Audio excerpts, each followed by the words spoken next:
Somebody say amen. And this evening I have the privilege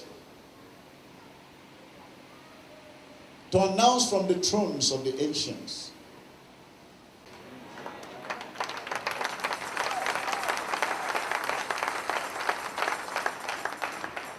and the new ministry that is being birthed from the wells that he has drunk shall be called the ancient floodgates. The ancient floodgates. From today it shall be identified with the sound that comes from the throne. So grateful from the Ancient Floodgates Global Ministry for all the partners and friends of the Ancient Floodgates, people that have stood with the Ancient Floodgates over the past 10 years.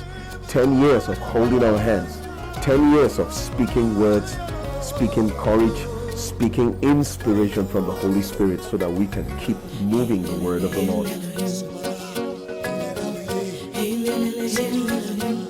It's been a time of supernatural impartations and activations in the name of Jesus. So for all that have stood with us, our friends, families and partners around the world, here in Nigeria and Africa, we thank you very much for being a part of us for this last 10 years. We are entering another season, which is an 11th season, which is one again. The whole work is going through a whole new season once again. So we want to thank you for being part of us. Let's do more. Let's touch more. Let's conquer more. God bless you.